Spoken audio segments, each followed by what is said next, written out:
이 뱀 한 마리 살리자고 우리 목숨을 걸겠단 말이냐? 덕만은 아버지의 호통에도 손에 쥔 곡식 자루를 놓지 않았습니다. 산길 한복판, 눈밭 위에 쓰러져 있던 흰 뱀 한 마리. 몸은 얼어붙어 가고 숨은 끊어질 듯 가늘었습니다. 덕만은 마지막 남은 족살 한 줌을 그 앞에 놓고 제 저고리를 벗어 뱀을 감쌌지요. 그런데 이 사소한 선택 하나가 훗날 덕만의 운명을 송두리째 바꿔놓을 줄은 아무도 몰랐습니다. 그럼 지금부터 흰 뱀과 나무꾼의 이야기를 시작하겠습니다. 구독과 좋아요는 제게 큰 힘이 됩니다. 자, 그럼 야담 스튜디오 시작하겠습니다. 1장 발당 가난한 나무꾼. 옛날 옛적 강원도 깊은 산골 아랫마을에 덕만이라는 청년이 살고 있었습니다. 25이 되도록 장가도 못 가고 매일같이 지게를 지고 산을 오르내리며 나무를 팔아 하루하루를 버티는 처지였지요. 덕만의 부모는 그가 12살 되던 해에 나란히 세상을 떠났습니다. 흉년이 들어온 마을이 굶주리던 해였습니다. 아버지는 산에서 나무를 하다 굴러떨어져 다쳤고 그 몸을 이끌고도 아들을 먹이려 애쓰다 결국 병을 얻어 눕고 말았지요. 어머니 역시 남편의 병수발과 굶주림을 견디지 못하고 이듬해 봄 아버지의 뒤를 따라갔습니다. 그렇게 홀로 남은 덕만에게 남은 것이라곤 다 쓰러져가는 초가삼간과 낡은 지게 하나뿐이었습니다. 12살의 어린 나이에 덕만은 지게를 지는 법부터 배워야 했지요. 처음엔 지게에 나무찜을 반이반도 싣지 못해 마을 어른들의 놀림을 받기도 했습니다. 저 어린 것이 벌써 지게를 지다니 딱하기도 하지. 부모 없는 자식이 살아가려면 어쩔 수 없는 노릇이지 않나?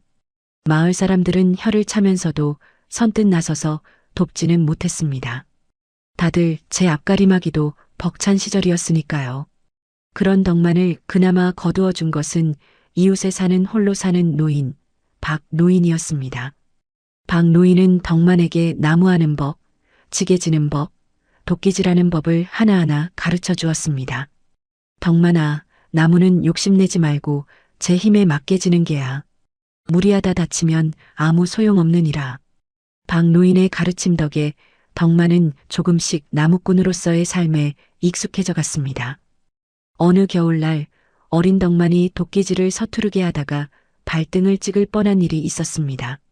박 노인은 놀라 달려와 덕만을 나무라기는커녕 오히려 다정하게 손을 잡아주었습니다. 어허, 다치지 않았느냐? 급하게 하지 말라 하지 않았느냐? 나무는 도망가지 않으니 천천히 해도 된다. 죄송합니다, 할아버지. 죄송할 것 없다. 다치지 않은 것만으로도 다행이야. 자, 내 손을 잘 보거라. 이렇게 힘을 빼고 내리쳐야 하느니라. 박 노인은 그렇게 손수 덕만의 손을 잡고 도끼질하는 법을 다시 가르쳐 주었습니다. 그날 이후 덕만은 무슨 일이든 서두르지 않고 차근차근 해내는 습관을 갖게 되었지요. 박 노인은 종종 이런 말도 들려주었습니다. 덕만아, 사람이 살면서 가장 중요한 것이 무엇인 줄 아느냐? 바로 정을 나누는 것이다. 가진 것이 많고 적음은 상관없어. 있는 것을 나눌 줄 아는 마음, 그것이 사람을 사람답게 만드는 게야. 어린 덕만은 그 말을 가슴 깊이 새겼습니다. 훗날 흰 뱀을 보고 망설임 없이 마지막 곡식을 나누어 준 것도 어쩌면 박 노인의 그 가르침이 마음 깊이 뿌리내려 있었기 때문일지도 몰랐습니다. 박 노인은 덕만이 19이 되던 해 겨울 조용히 눈을 감았습니다. 덕만은 친아버지를 잃었을 때만큼이나 서럽게 울었습니다. 그날 이후로 덕만은 매년 박 노인의 기일이 되면 정성껏 제사를 지내며 그 은혜를 잊지 않았습니다. 18이 되었을 무렵엔 웬만한 장정 못지않게 나무를 잘했고 20을 넘기고서는 마을에서 손꼽히는 나무꾼이 되어 있었지요. 하지만 넉넉해진 것은 나무하는 솜씨뿐, 살림은 여전히 궁핍했습니다. 나무를 팔아 얻는 돈은 하루 끼니를 잊기에도 빠듯했고 장가미처는 꿈도 꾸지 못할 형편이었습니다. 그래도 덕만은 마음씨만은 곱디고 온 사람이었습니다. 박 노인이 세상을 떠난 뒤에도 그 은혜를 잊지 않고 노인의 제사를 손수 챙겼습니다. 지나가는 거린에게 밥 한 술 나눠주고 병든 이웃집 노파의 나무를 대신 해다 주는 것이 그의 낙이었지요. 마을 사람들은 그런 덕만을 두고 이렇게 말하곤 했습니다. 저 사람은 착해서 탈이야. 저러다 제 몸도 못 건사하겠어. 그러게 말일세.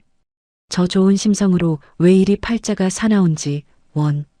그런 덕만에게도 마음을 나누는 벗이 하나 있었으니 바로 이웃에 사는 정서방이었습니다. 정서방은 덕만보다 10살가량 나이가 많았지만 늘 격이 없이 지내며 힘든 일이 있을 때마다 서로 의지가 되어 주었습니다. 나무하러 갈 때도 종종 함께였고 힘든 농사철이면 서로의 밭일을 거들어주기도 했습니다. 덕만이 자네는 남 돕는 것도 좋지만 제 앞가림도 좀 하며 살게나. 허허, 정서방님도 참. 저야 뭐 가진 게 없으니 몸으로라도 돕는 수밖에요. 정서방은 그런 덕만을 볼 때마다 혀를 차면서도 은근히 아끼는 마음을 감추지 못했습니다. 하지만 덕만은 개의치 않았습니다. 오늘 하루 배불리 먹지 못해도 남을 도왔다는 사실 하나로 마음이 든든해지는 사람이었으니까요. 그는 종종 밤하늘에 별을 올려다보며 돌아가신 부모님께 마음속으로 말을 건네곤 했습니다. 아버지, 어머니, 저는 잘 지내고 있습니다. 비록 가진 것은 없어도 부끄럽지 않게 살고 있으니 걱정 마셔요. 그의 겨울은 유난히 혹독했습니다. 눈이 무릎까지 쌓이고 골짜기마다 살을 애는 바람이 몰아쳤지요. 마을은 산으로 둘러싸인 작은 골짜기에 자리 잡고 있었습니다. 봄이면 진달래가 산등성이를 붉게 물들였고 여름이면 계곡물이 시원하게 흘렀지요. 가을엔 온 산이 단풍으로 물들어 장관을 이루었지만 겨울이 오면 이 골짜기는 유난히 매서운 바람길이 되어 마을 사람들을 괴롭히곤 했습니다.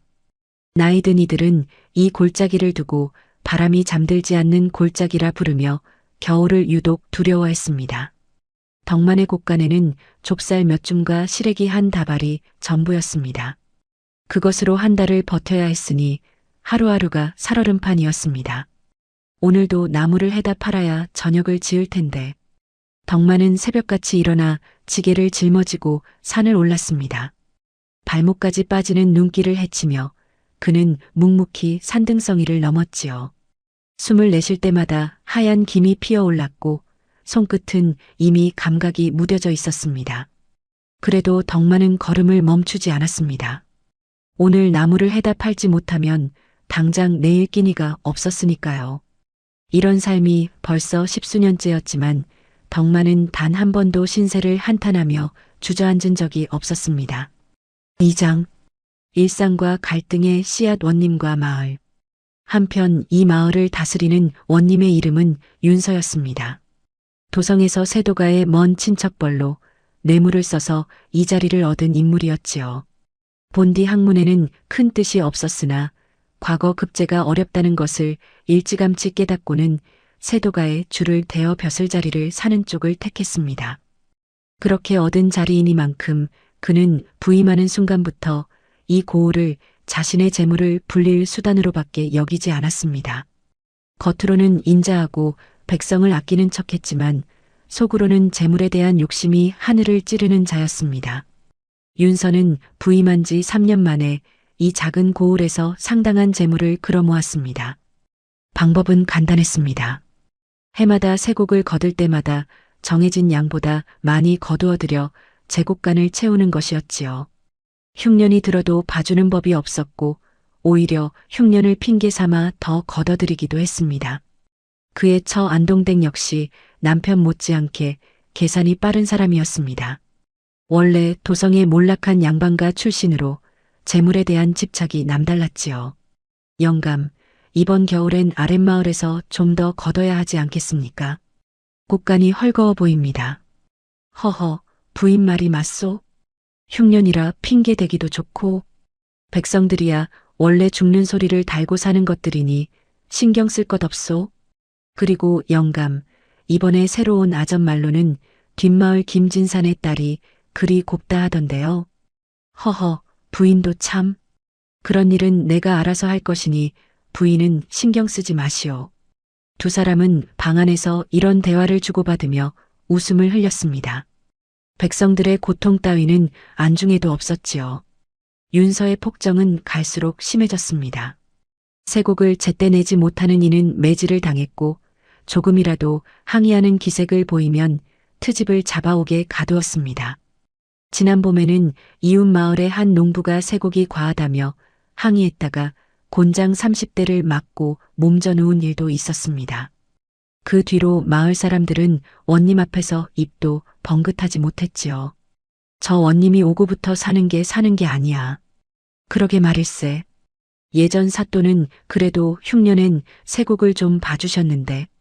쉿, 누가 들을라. 함부로 말했다간 경을 친다네. 마을 사람들은 그렇게 서로 눈치를 보며 숨죽여 살아가고 있었습니다.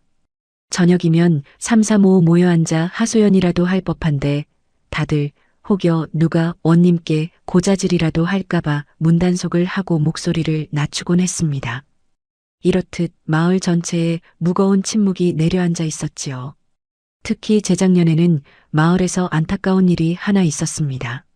이웃 마을에 사는 김서방이라는 이가 세곡을 조금 늦게 냈다는 이유로 관아에 끌려가 매질을 당했는데 그 후유증으로 다리를 절게 되었던 것이지요.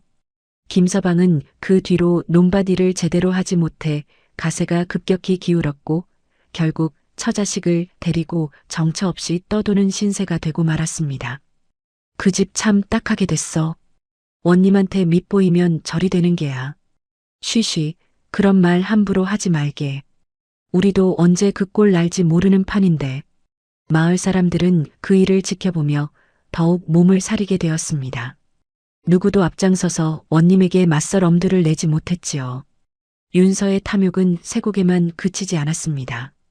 그는 좋은 땅을 가진 백성이 있으면 온갖 트집을 잡아 헐값에 사들이거나 아예 명목을 만들어 몰수하기 일쑤였습니다. 마을 어귀에 살던 최 노인의 경우가 그러했습니다. 최 노인은 대대로 물려받은 기름진 논 세마지기를 가지고 있었는데 윤서는 그 땅을 탐내 온갖 구실을 붙였습니다. 저 논은 본디 관아의 둔전이었는데 내 조상이 함부로 경작해온 것이라는 증언이 있다.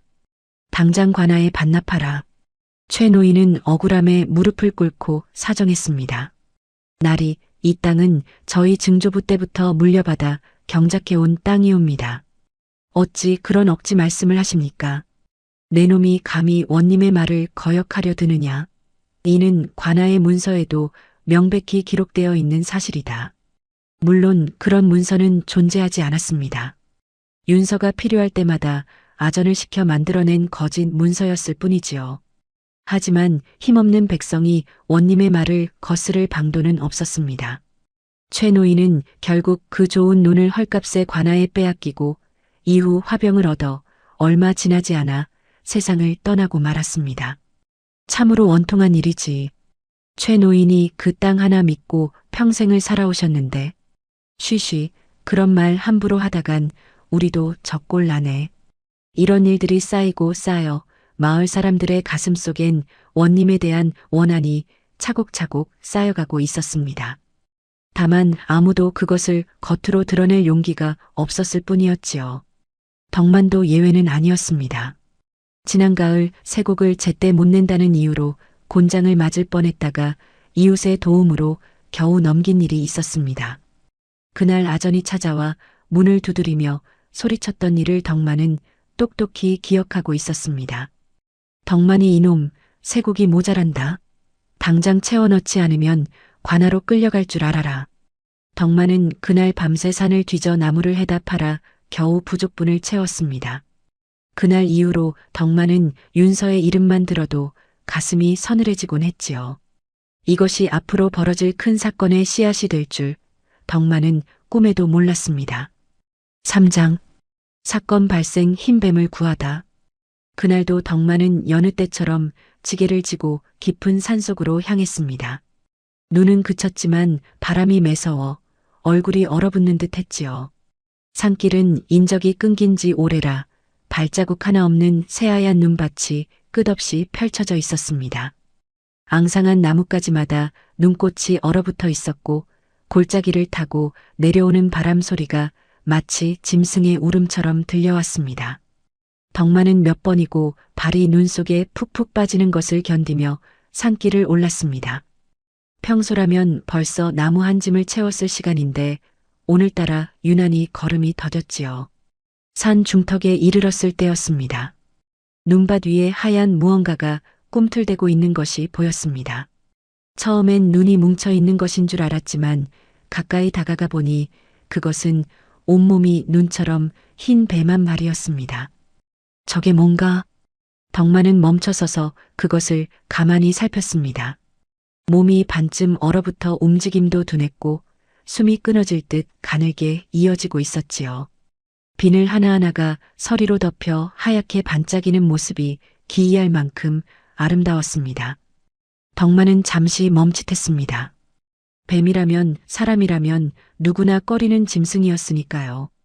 게다가 흰 뱀이라니 예로부터 산신령의 심부름꾼이라 하여 함부로 건드리면 화를 입는다는 이야기도 있었습니다. 건드리지 않는 게 좋으려나. 덕만은 그런 생각에 발걸음을 돌리려 했습니다. 하지만 그 순간 얼어붙은 뱀의 작은 눈동자가 덕만을 바라보는 듯 했습니다. 마치 살려달라고 애원하는 것처럼요. 덕만의 발이 저절로 멈췄습니다. 허허, 미물이라도 목숨은 목숨이지. 이대로 두면 얼어 죽고 말겠구나. 덕만은 지게에 걸어둔 좁쌀 자루를 열었습니다. 오늘 저녁 끼니로 쓸 마지막 곡식이었지요.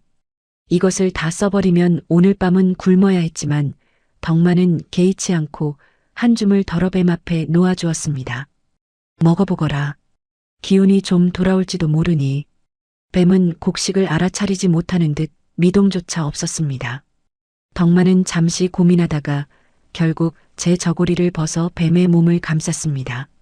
매서운 바람이 그의 맨몸을 파고들었지만 덕만은 이를 악물고 참았습니다. 조금만 참거라. 이러다 얼어 죽겠구나. 덕만은 뱀을 품에 안고 근처 바위 틈으로 옮겨 마른 낙엽과 나뭇가지로 바람을 막아주었습니다.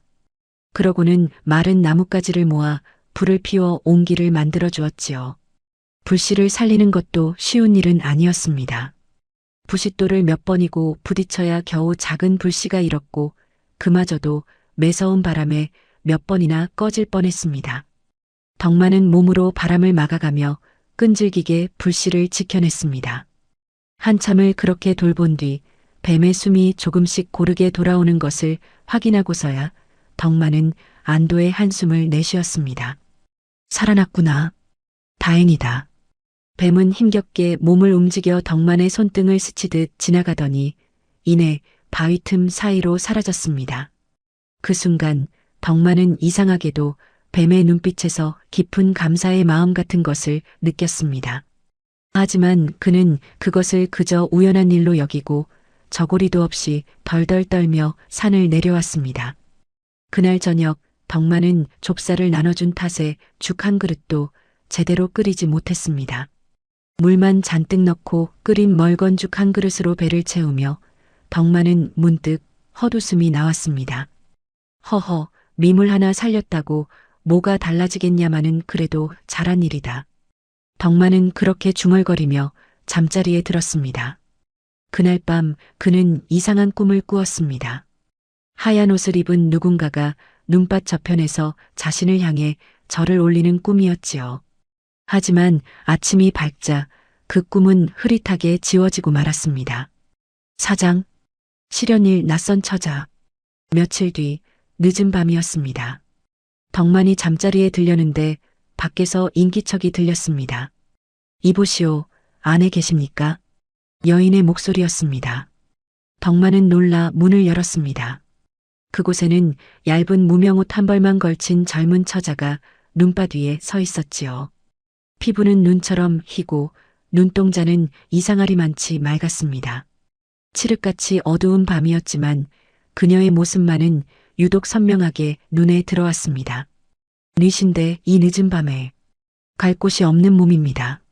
하룻밤만 재워주실 수 있는지요? 덕만은 잠시 망설였습니다. 외간 여인을 홀로 재우는 것은 예에 어긋나는 일이었으니까요. 하지만 처자의 몸이 심하게 떨리고 있었고 이대로 내쫓으면 얼어 죽을지도 모를 일이었습니다. 게다가 어딘가 낯이 익은 듯한 느낌이 들었지만 덕만은 그것이 무엇인지 알 수 없었습니다. 마치 오래전부터 알고 지낸 사람을 다시 만난 듯한 설명하기 어려운 이상한 친근함이었습니다. 즉, 딱한 사정이 있으신가 보군요. 우선 들어오시지요. 저는 건넌방에서 자겠습니다. 처자는 고개를 숙여 감사를 표하고 방으로 들어갔습니다. 그녀의 이름은 시월이라 했습니다. 고향은 어디시고 어쩌다 이 산골까지 오시게 되었소? 말씀드리기 어려운 사정이 있습니다. 부디 캐묻지 말아주십시오. 시월은 그렇게만 말하고 더는 입을 열지 않았습니다. 덕만도 더는 캐묻지 않았습니다. 사람마다 말 못할 사정이 있는 법이니까요. 이튿날 아침 덕만이 눈을 떠보니 부엌에서 인기척이 났습니다. 나가보니 시월이 이미 아침상을 차려놓고 있었지요. 초라한 살림이었건만 죽 한 그릇에 나물 반찬까지 정갈하게 놓여 있었습니다. 이걸 다 어디서 났습니까? 뒤뜰에 남은 것들을 모아봤을 뿐입니다. 재워주신 은혜에 비하면 아무것도 아니지요. 덕만은 얼떨떨했지만 10월의 정성이 고마워 조용히 밥을 먹었습니다. 오늘은 이만 떠나야겠지요. 식사를 마치고 10월이 그렇게 말하자 덕만은 왠지 모르게 서운한 마음이 들었습니다. 어디 가실 곳이라도 있으시오? 갈 곳이 없다 하지 않았소. 그렇긴 합니다만 더 신세를 지는 것도 염치 없는 일이라. 염치는 무슨. 이 추운 겨울에 갈 곳도 없이 어디를 헤매려고 그러시오. 방이 하나 더 있으니 마땅한 곳을 찾을 때까지 계셔도 좋소. 10월은 잠시 망설이다가 결국 고개를 끄덕였습니다. 그날 이후로 10월은 떠나지 않고 덕만의 집에 눌러 앉았습니다. 처음엔 며칠만 있다 가겠거니 했는데 어느새 한 달이 지나도록 함께 지내게 되었지요. 10월은 부지런했습니다. 매일 새벽같이 일어나 물을 길어오고 밭을 돌보고 옷을 지었습니다. 덕만이 나무를 해서 돌아오면 늘 따뜻한 밥상이 차려져 있었지요. 이상한 것은 10월이 온 뒤로 살림이 눈에 띄게 나아졌다는 점이었습니다. 텅 비어 있던 곳간에 곡식이 조금씩 늘었고 낡았던 초가지붕도 어느새 새 이형으로 덮여 있었습니다. 덕만이 나무를 해다 팔면 전보다 값을 더 쳐주는 이도 생겼고 밭에 심은 씨앗은 유난히 잘 자랐지요. 심지어 겨우내 앓던 옆집 노파의 기침도 10월이 다려준 탕약을 마신 뒤로 씻은 듯이 나았다는 소문이 돌았습니다. 거참 이상한 일이요. 당신이 온 뒤로 모든 게 잘 풀리는구려. 제가 무얼 했겠습니까? 서방님이 부지런하시니 그런 것이지요. 10월은 그렇게 웃으며 넘겼지만 덕만은 어딘가 알 수 없는 신비로움을 느끼곤 했습니다. 특히 10월의 눈동자를 가만히 들여다볼 때면 문득 그 겨울 산에서 마주쳤던 흰 뱀의 눈빛이 떠오르곤 했지요. 하지만 덕만은 그것을 대수롭지 않은 우연으로 여기고 넘겼습니다. 10월의 사연 산속에서 보낸 세월. 10월이 홀로 방에 앉아 있을 때면 그녀의 마음속에는 아무에게도 말하지 못한 오랜 세월의 기억이 스쳐 지나가곤 했습니다. 본디 10월은 그 깊은 산속 바위 틈에서 수백 년을 살아온 흰 뱀이었습니다. 처음엔 그저 산짐승과 다를 바 없이 살았지만 오랜 세월 산의 기운을 받아들이며 서서히 신묘한 힘을 얻게 되었지요. 사람들은 산 깊은 곳에 흰 뱀이 산다는 소문을 이따금 주고받았지만 누구도 실제로 마주친 적은 없었습니다. 10월은 사람들의 눈을 피해 조용히 살아왔으니까요. 그러던 어느 날부터 10월은 이상한 갈망을 느끼기 시작했습니다. 바위 틈에서 홀로 겨울잠을 자다가도 마을에서 들려오는 사람들의 웃음소리며 아이들이 뛰노는 소리에 문득 귀를 기울이게 되었지요. 사람으로 살아간다는 것은 어떤 것일까? 정을 나누고 마음을 주고받으며 산다는 것은 어떤 기분일까? 그런 생각들이 10월의 마음 한구석에 자리 잡기 시작했습니다.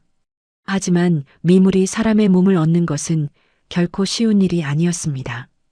수백 년의 수행이 필요하다는 말도 있었고 사람으로부터 참된 은혜를 입어야 한다는 말도 있었습니다. 10월은 그저 묵묵히 세월을 흘려보내며 언젠가 올지 모를 그 기회를 기다렸습니다. 그의 겨울은 유난히 혹독했습니다. 산속의 먹이도 씨가 말라 10월은 오랜만에 굴 밖으로 나섰다가 그만 얼어붙은 눈밭 한가운데서 힘이 다하고 말았지요. 흐려지는 의식 속에서 10월은 생각했습니다. 이대로 죽는구나.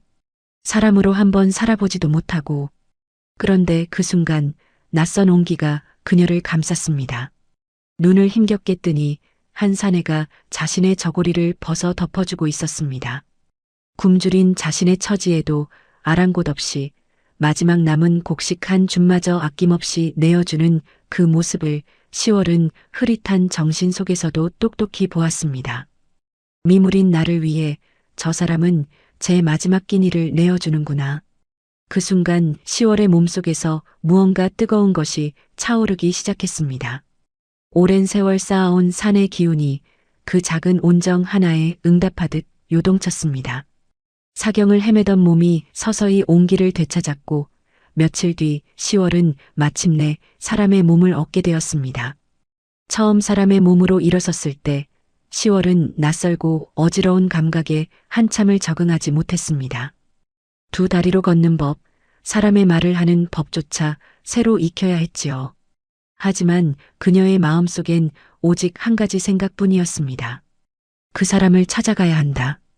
그 은혜를 갚아야 한다. 그렇게 10월은 덕만의 집 앞에 서게 되었던 것입니다. 처음엔 그저 은혜를 갚고 조용히 떠날 생각이었습니다. 하지만 나날이 함께 지내며 10월의 마음속에는 예상치 못했던 감정이 자라나기 시작했습니다. 그것은 은혜에 대한 보답을 넘어선 사람에 대한 애틋한 정이었지요. 10월은 가끔 밤늦도록 잠든 덕만의 얼굴을 가만히 바라보며 생각하곤 했습니다. 이 사람과 함께라면 사람으로 사는 이 삶이 조금도 아깝지 않겠구나. 어느 봄날 덕만은 산에서 나무를 하다가 진달래 꽃가지를 한 알음 꺾어왔습니다. 이게 다 무엇입니까? 당신 갖다 주려고 꺾어왔소. 산에 흐드러지게 핀 걸 보니 문득 당신 생각이 나서 10월은 꽃가지를 받아들고 얼굴을 붉혔습니다. 태어나 처음 받아보는 꽃이었습니다. 그녀는 그 꽃가지를 정성스레 물동이에 꽂아두고 며칠이고 시들 때까지 방 한구석에 두고 바라보았습니다. 뭐가 그리 좋다고 그리 오래 두고 보시오? 이런 것을 받아본 적이 없어서요. 그래서 그런가 봅니다. 덕만은 그 말에 괜스레 마음이 짠해져 그 후로도 산에 다녀올 때마다 계절마다 피는 꽃 한 송이씩을 꺾어 오는 것이 버릇이 되었습니다. 하지만 동시에 두려움도 있었습니다. 언젠가 자신의 정체가 밝혀지는 날 이 사람이 자신을 미물로 여기고 두려워하며 떠나버리지는 않을까 하는 두려움이었지요. 그래서 10월은 좀처럼 자신의 과거를 입 밖에 내지 못했습니다. 계절이 흐르는 동안 10월이 오고 나서 첫 봄이 찾아왔습니다. 덕만은 밭에 씨앗을 뿌리며 콧노래를 흥얼거렸고 10월은 그 옆에서 잡초를 뽑으며 함께 웃었습니다. 두 사람이 함께 있는 시간이 늘어갈수록 서로에 대한 마음도 조금씩 깊어져 갔습니다. 여름이 되자 10월은 마을 안악들과 함께 냇가에서 빨래를 하며 어울렸습니다. 처음엔 낯설어하던 안악들도 10월의 소탈한 성격에 곧 마음을 열었고 어느새 10월은 마을 안악들 사이에서 없어서는 안 될 사람이 되어 있었습니다. 10월이는 손끝이 야물어서 좋아. 바느질도 잘하고 약초 다루는 솜씨도 예사롭지 않다니까. 그러게 말이야. 어디서 저런 재주를 익혔는지 몰라. 가을이 되자 덕만의 집 마당엔 처음으로 풍성한 수확물이 쌓였습니다. 붉은 고추가 마당 가득 널렸고 처마 밑엔 곶감이 주렁주렁 매달렸지요.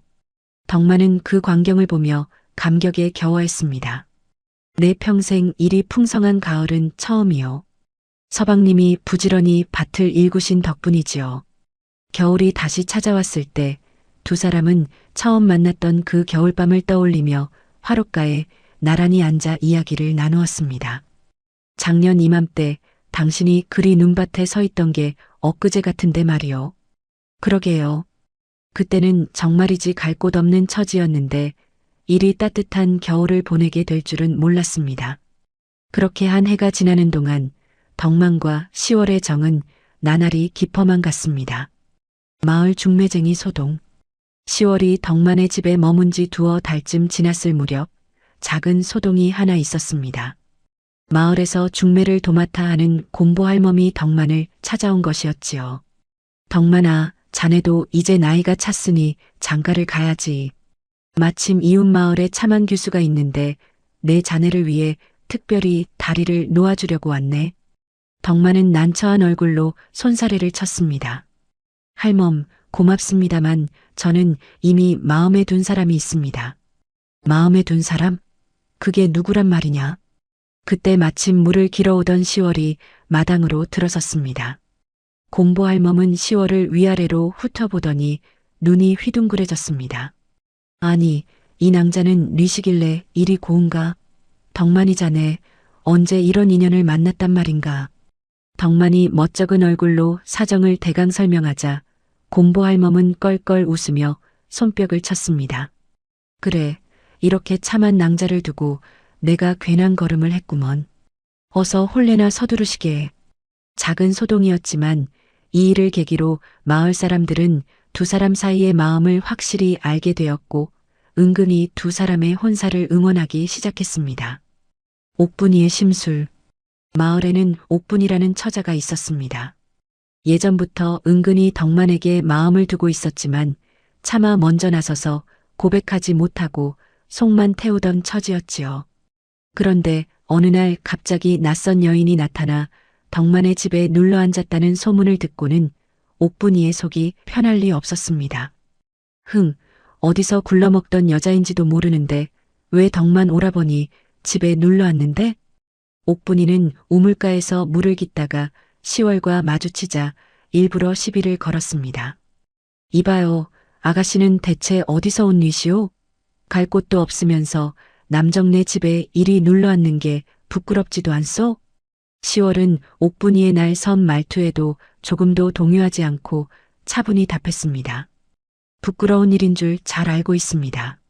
하지만 갈 곳 없는 처지를 딱하게 여겨주신 은혜에 보답하고자 잠시 머무는 것뿐입니다. 심려를 끼쳐드려 죄송합니다. 10월의 이 담담하고 겸손한 태도에 오히려 옥분이 쪽이 머쓱해지고 말았습니다. 옥분이는 몇 번 더 트집을 잡아보려 했지만 10월이 늘 한결같이 부드럽게 응대하고 마을 꾸준 일에 앞장서 나서는 것을 보며 점점 미운 마음이 사그라들었습니다. 훗날 10월이 뱀의 화신이라는 사실이 밝혀지고 그동안 덕만 내외가 겪은 고초를 알게 된 옥분이는 오히려 누구보다 먼저 두 사람을 두둔하고 나섰습니다. 내가 그때는 철이 없어 몹쓸 말을 했었지. 지금 생각하면 참으로 부끄럽구먼. 저리 마음씨 고운 사람인 줄도 모르고. 세월이 흘러 옥분이도 이웃 마을 총각에게 시집을 가게 되었습니다. 혼례를 앞두고 옥분이는 10월을 찾아와 손을 맞잡았습니다. 10월이, 그때는 내가 참 철없이 굴었지. 지금 생각하면 얼굴이 화끈거리는구먼. 아닙니다, 언니. 저도 그때 마음고생 많으셨을 텐데 오히려 제가 죄송합니다. 아니야, 그런 소리 말게. 자네처럼 마음 넓은 사람을 미워했던 내가 부끄러운 게지. 혼례 날 부디 자네가 와서 축하해 주게나. 10월은 흔쾌히 고개를 끄덕였고 옥분이의 혼례 날 누구보다 정성스레 축하해 주었습니다. 두 사람은 그 뒤로 친자매처럼 가까이 지내게 되었고 훗날 옥분이 역시 10월의 도움으로 어려운 시집살이를 여러 번 넘길 수 있었습니다. 5장 실연 이혼인과 소문. 10월이 온 지 반년이 지났을 무렵 어느 봄날 저녁이었습니다. 덕만은 마당에 나와 앉은 10월의 옆에 조심스레 다가가 앉았습니다. 10월이, 예, 서방 아니 말씀하시지요. 10월이 살짝 얼굴을 붉히며 말끝을 흐렸습니다. 덕만도 헛기침을 하며 용기를 냈습니다. 갈 곳 없다던 그대가 이리 오래 머물러 주니 염치 없지만 나와 부부의 연을 맺어주지 않겠소? 내 비록 가진 것 없는 나무꾼이지만 평생 그대를 아끼며 살겠소. 10월은 잠시 눈을 내리깔았습니다. 그녀의 마음속엔 복잡한 생각들이 스쳐 지나갔습니다. 자신의 정체를 언젠가 밝혀야 할 순간이 올지도 모른다는 두려움, 그리고 그와는 별개로 이 소박하고 정 많은 사내에게 어느새 마음이 기울어버렸다는 사실이었습니다. 서방님의 마음이 진실하니 저도 마다할 이유가 없습니다. 두 사람은 조촐하게 혼례를 올렸습니다. 마을 어기 선앙당 앞에서 마을 사람 몇몇이 모인 가운데 소박한 혼례상을 놓고 절을 올렸지요. 혼례상에는 대추와 밤, 정서방네가 나누어준 떡 몇 접시가 전부였지만 그것만으로도 덕만에게는 더할 나위 없이 성대한 잔치였습니다. 이웃 안악들이 몰려와 10월의 머리를 곱게 따아주고 아껴두었던 붉은 댕기를 메어주었습니다. 아이고, 이리 보니 더 곱구나. 덕만이가 전생에 나라를 구했나 보다. 그러게 말일세.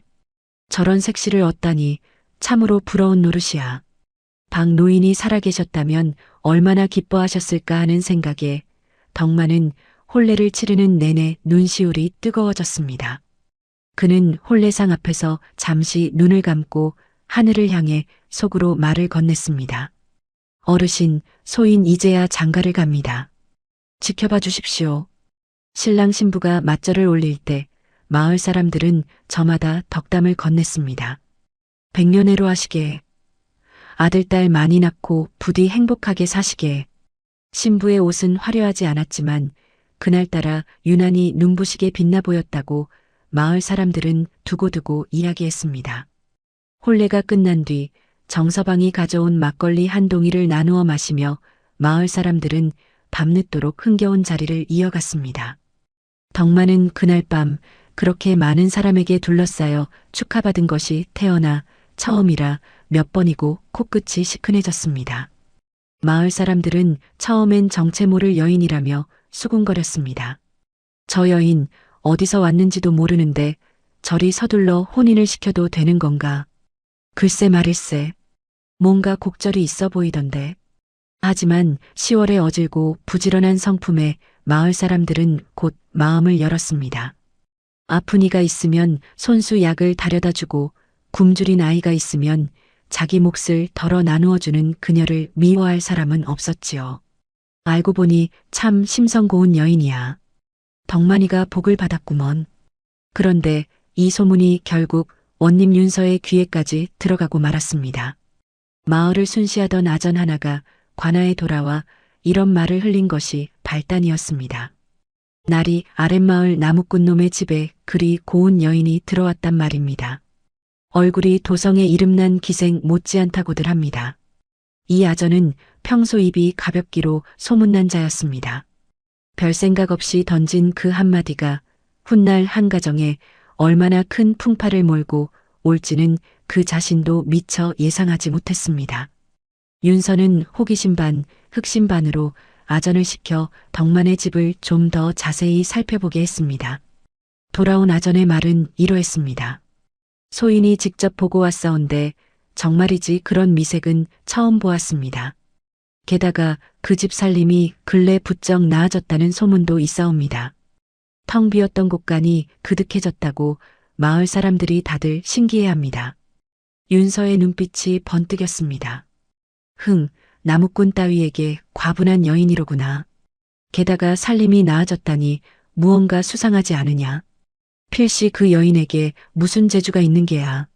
안동댁 역시 옆에서 거들었습니다. 영감, 제가 듣기로도 그렇습니다. 살림을 일으키는 재주라니 그런 여인을 왜 나무꾼 따위가 데리고 있단 말입니까?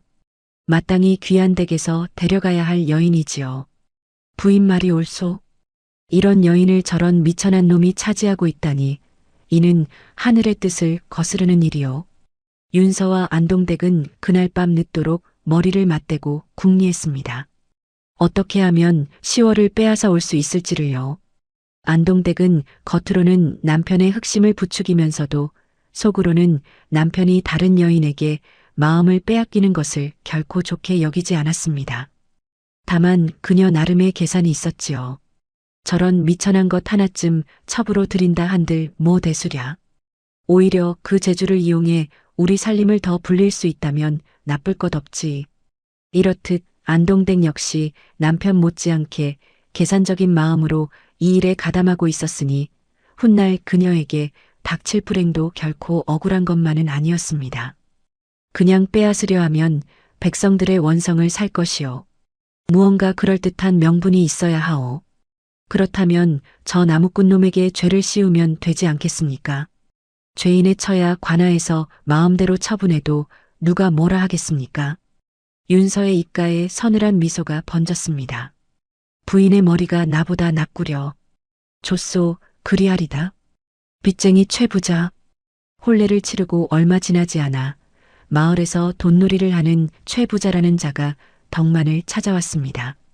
최부자는 예전에 덕만의 아버지가 병들었을 때 약값으로 빌려준 돈을 핑계 삼아 오랫동안 잊고 지내던 묵은 빚을 들고 나온 것이었습니다. 이복에 덕만이 자네 아버지가 생전에 내게 빌려간 돈이 있는데 이자까지 쳐서 갚아야 하지 않겠나? 그것이 얼마나 됩니까? 원금에 그간의 이자를 더하면 엽전 50냥은 되겠구먼. 터무니없이 부풀려진 액수였습니다.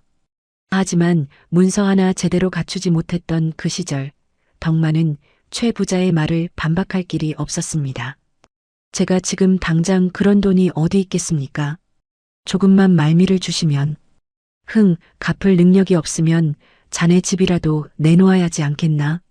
10월이 이 소식을 듣고 조용히 나섰습니다. 그녀는 최 부자를 찾아가 정중히 청했습니다.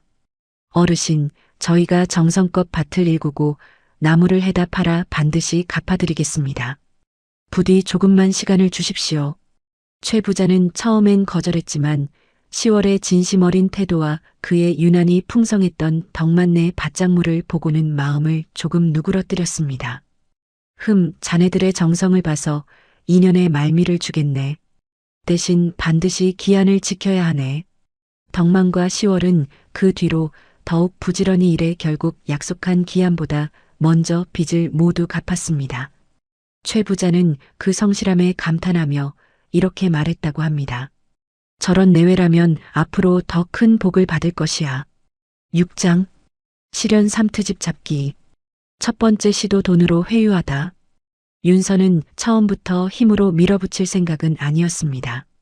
그는 우선 점잖게 돈으로 일을 해결해 보려 했습니다. 어느 날 아전을 시켜 덕만을 조용히 관아로 불렀습니다. 덕만이라 하였느냐? 내 너에게 좋은 제안을 하나 하려 한다. 무슨 말씀이신지요, 나리? 내 철을 내게 넘기거라. 그리하면 내 너에게 논 열맞이기와 엽전 100냥을 내리마. 평생 나무지고 다니지 않아도 될 만한 재물이다. 덕만은 귀를 의심했습니다. 처음엔 잘못 들은 줄로만 알았지요. 하지만 윤서의 표정은 지극히 진지했습니다. 덕만의 얼굴이 불그락푸르락해졌습니다. 관아 마당에 서서 그 말을 듣는 순간 덕만의 머릿속엔 10월과 함께 보낸 지난 몇 달의 시간이 스쳐 지나갔습니다. 함께 밭을 일구고 함께 웃고 함께 미래를 그렸던 그 소중한 나날들을 어찌 돈 몇 푼과 바꿀 수 있단 말인가. 나리, 어찌 그런 말씀을 하십니까? 제 처는 사고 파는 물건이 아니옵니다. 허허, 이놈이 겁없이 말대꾸를 하는구나. 재물을 마다하다니 어리석은 놈이로다. 다시 한번 잘 생각해보고 답을 가져오너라. 덕만은 그 길로 집에 돌아와 10월에게 아무 말도 하지 못했습니다. 아내가 걱정할까 두려웠던 것이지요. 하지만 10월은 덕만의 굳은 얼굴빛만 보고도 무언가 심상치 않은 일이 있었음을 눈치챘습니다. 서방님, 안색이 좋지 않으십니다. 무슨 일이 있으셨습니까? 아니요, 아무 일도 아니요. 덕만이 끝내 입을 다물자 10월은 더는 캐묻지 않았습니다. 하지만 그날 밤 그녀는 잠 못 이루고 오래도록 뒤척였습니다. 무언가 불길한 예감이 그녀의 마음 한구석을 무겁게 짓눌렀지만 그것이 정확히 무엇인지는 알 수 없었습니다. 며칠 뒤 덕만이 재물을 마다했다는 말을 전해 들은 윤서는 노발대발했습니다. 감히 미천한 나무꾼 놈이 내 제안을 거절해? 좋다. 그렇다면 다른 방법을 써야겠구나. 두 번째 시도 매파를 보내다. 윤서는 화를 사기며 다른 방도를 궁리했습니다. 이번엔 직접 나서지 않고 안동댁의 먼 친척벌 되는 뚜쟁이 노파를 시월에게 보냈습니다. 노파는 시월을 찾아와 은근한 말투로 회유하기 시작했습니다. 낭자, 내 좋은 말씀을 드리러 왔소. 원님께서 낭자를 몹시 마음에 두고 계시다오. 나무꾼 따위와 사느니 원님의 소실이 되어 호강하며 사는 것이 훨씬 낫지 않겠소? 시월은 노파의 말을 끝까지 듣고는 차분하지만 단호하게 답했습니다. 할머님, 소녀는 지금의 지아비가 더없이 좋습니다. 비록 가진 것은 없어도 그 마음이 진실하니 그것으로 족합니다. 부디 다시는 이런 말씀 마시고 돌아가 주십시오. 허허, 이런 어리석은 소리를 하는구먼. 여인의 인생이란 어느 사내를 만나느냐에 달린 것을. 가난한 나무꾼 곁에서 평생 고생만 하다 늙을 셈이요? 고생이라 여긴 적 없습니다. 재물보다 귀한 것이 사람의 마음 아니겠습니까? 노파는 몇 번이고 말을 바꾸어가며 회유했지만 시월의 마음은 조금도 흔들리지 않았습니다. 결국 노파는 빈손으로 돌아가 윤서에게 고했습니다. 나리, 그 낭자는 도무지 재물이나 권세로는 움직이지 않는 사람입니다. 아무래도 다른 방도를 찾으셔야겠습니다. 이 말을 전해 들은 윤서는 이를 갈았습니다. 감히 내 호의를 그리 매몰차게 뿌리쳐? 좋다. 그렇다면 힘으로 굴복시키는 수밖에 없겠구나. 세 번째 시도 흉흉한 소문. 두 번째 시도마저 실패로 돌아가자 윤서는 좀 더 교활한 수를 생각해냈습니다. 그는 아전들을 시켜 마을에 은근한 소문을 퍼뜨리게 했습니다. 그 나무꾼네 여자 말일세. 아무래도 사람이 아닌 것 같아. 어디서 왔는지도 모르고 그 집 살림이 갑자기 확 피어난 것도 수상하지 않은가. 듣자 하니 여우한테 홀린 게 아닌가 싶기도 하고 그런 여자를 마을에 들이면 동티가 난다던데. 처음엔 대수롭지 않게 넘기던 마을 사람들도 소문이 며칠이고 계속되자 조금씩 흔들리기 시작했습니다. 마침 그 무렵 이웃 마을에서 원인 모를 병이 돌았는데 누군가 이 일과 시월을 엮어 수군거리기 시작하면서 분위기가 더욱 흉흉해졌습니다. 혹시 그 여자 때문에 이런 재앙이 온 게 아닐까? 에이, 설마 그렇겠나? 하지만 영 찜찜하긴 하구먼.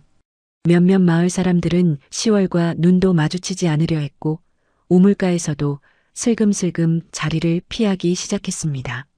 시월은 그 서늘한 눈초리들을 온몸으로 느끼면서도 내색하지 않았습니다. 하지만 밤이 되면 홀로 눈물을 훔치곤 했지요.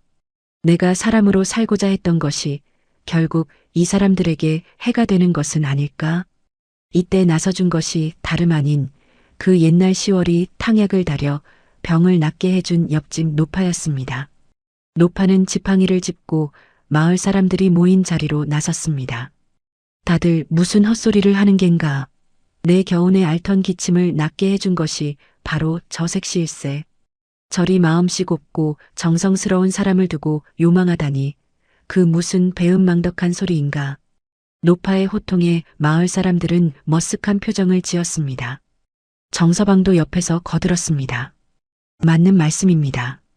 저도 곰곰이 생각해보니 저 댁 내외가 우리 마을에 해를 끼친 일은 단 한 번도 없었습니다.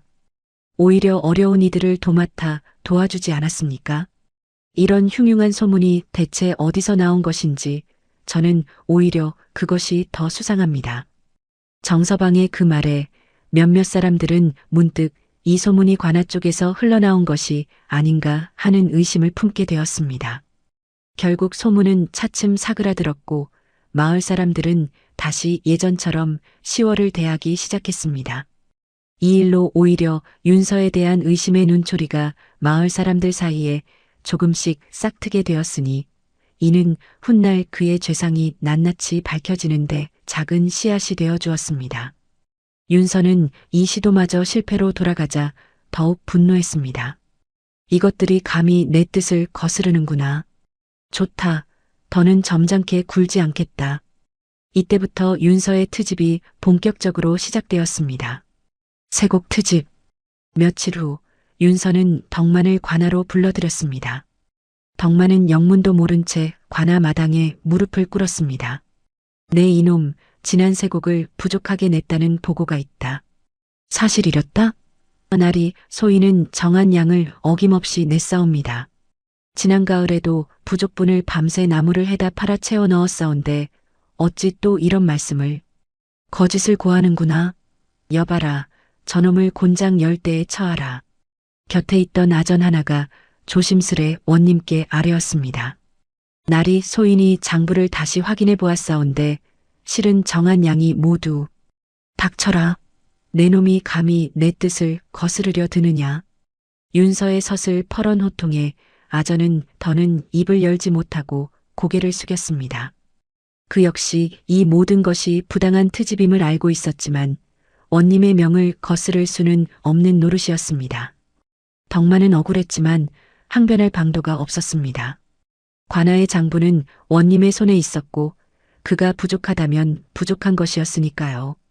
매서운 곤장이 그의 등을 후려칠 때마다 덕만은 이를 악물고 신음을 삼켰습니다. 곤장을 맞고 초주검이 되어 집에 돌아온 그를 10월이 눈물로 맞이했습니다. 서방님, 어찌 이런 일을. 괜찮소? 이 정도야 견딜만하오. 덕만은 애써 웃어 보였지만 10월의 얼굴에는 근심이 가득했습니다. 그녀는 이 모든 것이 원님의 흑심 때문임을 이미 짐작하고 있었던 것이지요. 밤이 깊도록 10월은 덕만의 상처에 약초를 지식여 발라주며 속으로 이를 갈았습니다. 이 원한을 언젠가는 반드시. 그로부터 얼마 지나지 않아 윤서는 두 번째 트집을 잡았습니다. 저 집 뒷산이 본디관아 소유의 땅인데 나무꾼 놈이 함부로 나무를 베어갔다 하니 이는 도둑질이나 다름없다. 말도 안 되는 트집이었습니다. 그 산은 대대로 마을 사람들이 나무를 하던 공유지였고 덕만의 아버지도 그 아버지의 아버지도 그곳에서 나무를 해왔던 곳이었습니다. 박 노인이 살아계셨다면 필시관아 앞에 나서서라도 항변했을 일이었지요. 하지만 원님의 말이 곧 법인 세상이었지요. 덕만은 또다시 벌금을 물어야 했고 그나마 모아둔 재산의 태반을 빼앗기고 말았습니다. 마을 사람들도 이 부당함을 알았지만 누구도 나서서 항변하지 못했습니다. 이웃에 사는 정서방이 조심스레 위로의 말을 건넬 뿐이었습니다. 덕만이 자네만 당하는 게 아니니 너무 상심 말게. 저 원님 밑에서 성한 사람이 어디 있나? 고맙습니다, 정서방님. 그래도 이대로 계속 당하고만 있어야 하는 겁니까? 허허, 낸들 알겠나? 그저 하늘이 내려다보고 계시겠거니 그리 믿고 사는 수밖에. 10월은 밤마다 남몰래 눈물을 훔쳤습니다. 자신 때문에 남편이 고초를 겪는다는 사실이 견딜 수 없이 괴로웠던 것이지요. 서방님, 혹시 저를 원망하지는 않으시는지요? 당치 않은 소리요. 당신 잘못이 아니오. 저 원님이란 자가 원체 탐욕스러운 것을. 덕만의 그 말에 10월은 더욱 마음이 무거워졌습니다. 그녀는 알고 있었습니다. 이 모든 화의 근원이 바로 자기 자신에게 있다는 것을요. 자신이 이 집에 오지 않았다면 덕만은 이런 고초를 겪지 않았을지도 모른다는 죄책감이 밤마다 그녀를 짓눌렀습니다. 7장 실현 4세번째 트집과 옥살이. 윤서의 욕심은 여기서 그치지 않았습니다. 그는 마지막 수를 쓰기로 했습니다. 이제 저 나무꾼 놈을 아예 옥에 가두어야겠다. 죄목이야 만들면 그만이지.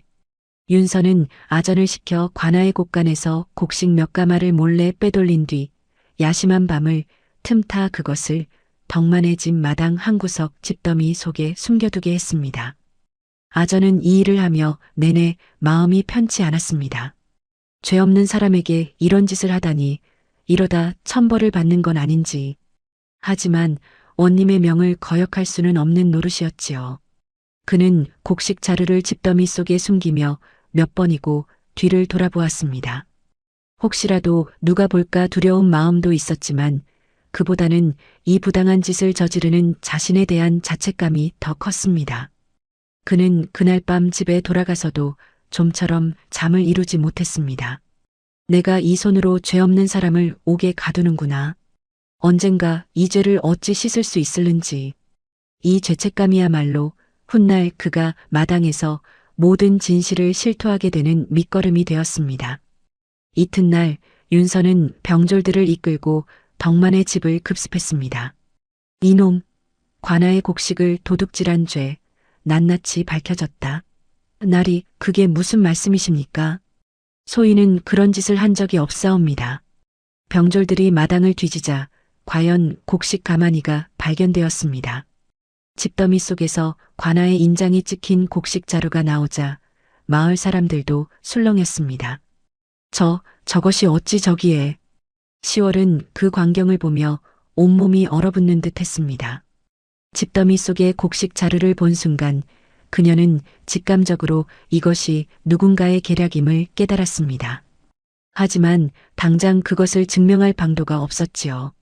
나리, 저건 필시 누군가 모함을 한 것이옵니다. 저희 집엔 그런 곡식이 있을 리 없사옵니다. 닥쳐라. 그럼 저 곡식이 하늘에서 떨어지기라도 했단 말이냐? 병졸들은 아랑곳하지 않고 덕만의 팔을 붙들었습니다. 덕만은 발버둥 치며 소리쳤습니다. 나리, 소인은 정령 억울하옵니다. 하늘에 맹세코 그런 짓을 한 적이 없사옵니다. 덕만은 억울함에 가슴을 쳤지만 아무도 그의 말을 믿어주지 않았습니다. 닥쳐라. 증거가 이리 뚜렷한데 무슨 발뺌이냐? 여봐라. 저놈을 당장 옥에 가두어라. 덕만은 그렇게 영문도 모른 채 옥에 갇히고 말았습니다. 차가운 손이 그의 팔을 붙들고 관아로 끌고 갈 때 그는 뒤를 돌아보며 10월을 바라보았습니다. 그녀의 얼굴은 새하얗게 질려 있었지요. 서방님, 옥중의 노인. 옥방에는 덕만보다 먼저 갇혀있던 노인이 한 명 있었습니다. 백발이 성성한 그 노인은 원님에게 밉보여 죄 없이 갇힌 지 벌써 반년이 넘었다고 했습니다. 노인은 구석에 웅크린 덕만을 물끄러미 바라보다가 조용히 말을 건넸습니다. 자네도 억울한 일을 당했구먼. 얼굴에 다 쓰여 있네. 어르신께서도 그러하십니까? 허허, 이 늙은이야 말에 무엇하겠나. 세곡을 조금 늦게 냈다는 이유로 여태 이러고 있으니 원님의 신보가 어떠한지 자네도 이제 알겠지.